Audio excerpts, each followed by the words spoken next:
Welcome to Kitchen Chats. I'm so glad that you've decided to join me here in my kitchen. Hence, Kitchen Chats. Now, if you are new, I started Kitchen Chats as a way to have an opportunity to speak for more than just a single minute every day on tarot, self-improvement, mysticism, human design. I don't know. There's a lot of stuff I like to talk about. Hence the issue with a single minute, right? And so I started recording when I have a chance, when I like to do it, almost as a form of body doubling while I was prepping lunches. And I paused for a couple weeks. And the reason was because I was kind of exploring some other things, which I'm really excited I did. And that's all in progress. And so I took a pause to explore those other things. Now, if you've never heard of human design, that's cool. Totally not a problem. If you have heard of human design and you're not a fan, also not a problem. However, I like to look at it as a framework, as a potential another way of looking at life compared to all sorts of things, just like I enjoy astrology as a framework and tarot as a framework, right? All of these things play in. Anyway, back to my point. My point is, in human design, I'm a manifesting generator, which means I am technically a generator, right? I have an enveloping aura. Which is true. I do see that. Part of the reason why I like to actually go to do the psychic fairs and do tarot is because it does feel like my enveloping aura when I'm open to it does pull people in. It's fantastic. And I've also seen that in person in other ways. But what I was going to say is that part of being a manifesting generator is also the fact that sometimes the things that we get excited about and lit up about, it's not necessarily something that we're going to finish all the way to the end. Sometimes we put it down and we pick it back up. Whereas a pure generator might be more excited to just keep going and be able to just see something through all the way to the end as long as it's still giving them energy. Normally, generators don't drop things and pick them back up. They know that they work it until it's done and then it's done. And I love that for them. But anyway, for me, manifesting generator. And so sometimes I will start something and then it'll be put down and then I will go back to it when the time is right, when I've learned something more, when I've figured out a way to go through the steps in a way that makes it more enjoyable. If I've learned something and I'm like, okay, fine, I have to do it that way. That also happens because often manifesting generators are the people who try to find the shortcuts and find new and exciting ways of doing the things that they've been told to do. And sometimes, guess what? That way is actually the way that it needed to be done. And now we've wasted a little bit of time, and that's okay. Anyway, so I am back. I took 2 weeks off, tried some other stuff during this time, realized I still need this time to make lunches. So I can still body double during it. Why not? And then also, I realized that I really missed the opportunity to talk. It's funny because when my kids are around, it's like I could be completely quiet in the kitchen, doing my own thing, and they'll be doing their thing, and everything's great. And then suddenly I decide I need to make a phone call, or somebody calls me, and I pick up the phone and I start talking. And you know exactly what happens? My kids run into the space. And so sometimes I actually find myself not necessarily talking very much throughout the day once they're around if I don't have to, which I suppose is a good thing. It's good to know when you need to and when you don't need to communicate. But I'm a talker. That's part of the thing, is that it ends up feeling like I have no one to talk to, or that I'm not utilizing my ability to speak as much as I would like to. And so, when I was realizing that, when I was taking a look at the things that I do and don't do, I was realizing that I do miss coming on here and talking, even though it's not reaching a very wide audience right now. Because to be honest, what I need to be able to do, what I need to be doing more of, is telling my stories and telling my truth and speaking out loud. And the people who are supposed to hear it will hear it. Maybe people will go back and see these later. Maybe this one will be the one that gets a lot of attention and that, they just didn't before this. It doesn't really matter.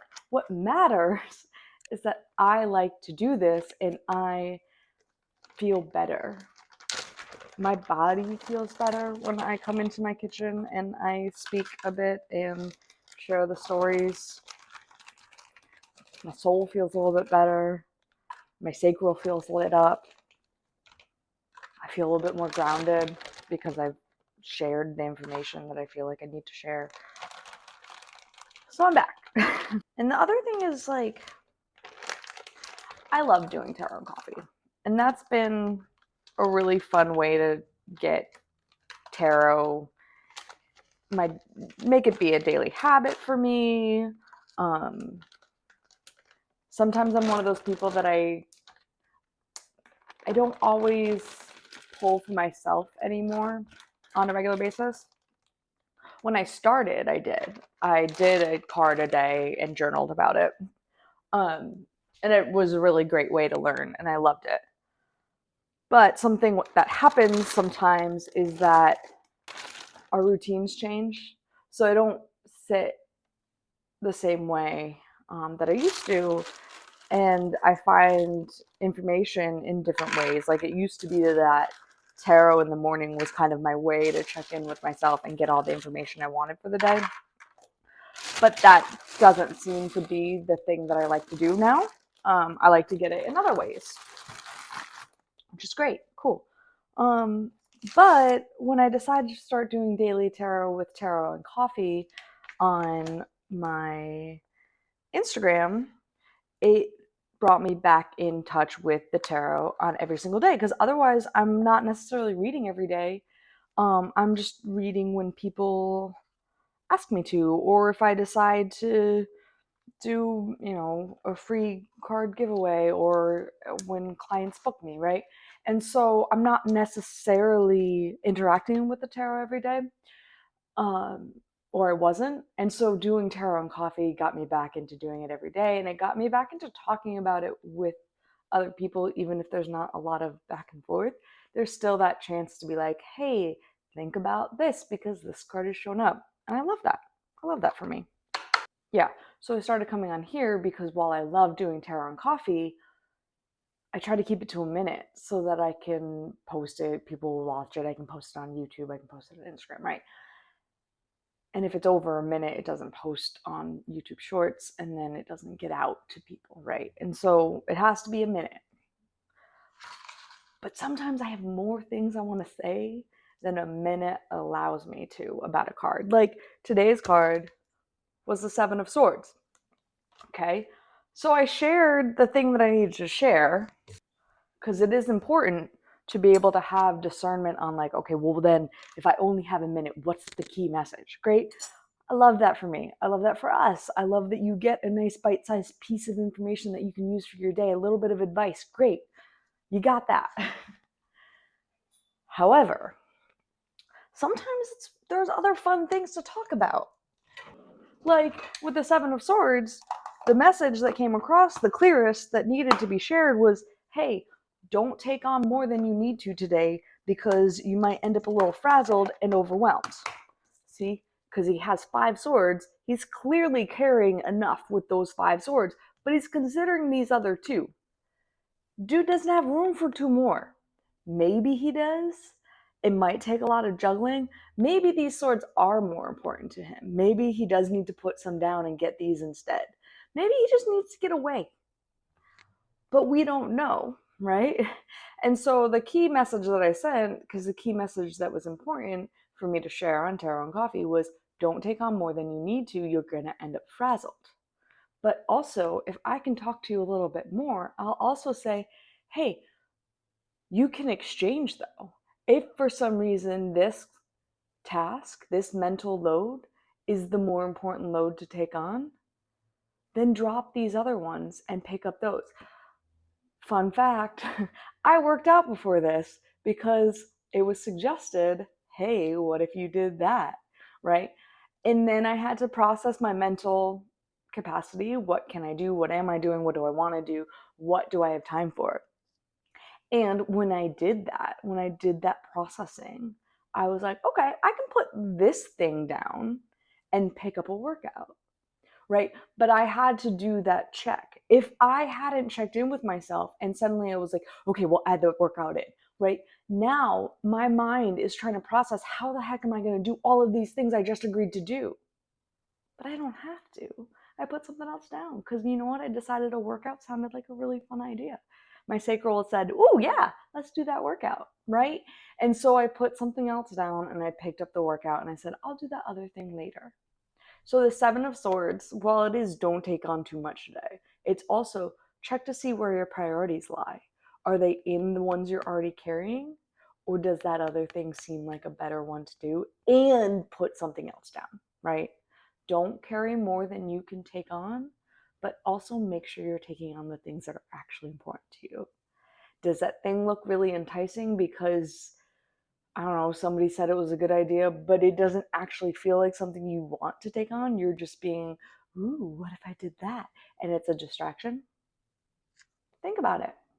So that is my message today with the Seven of Swords. I am glad to be back chatting with you. I thank you for being here in my kitchen with me. And I will talk with you the next time I record kitchen chats. Bye for now.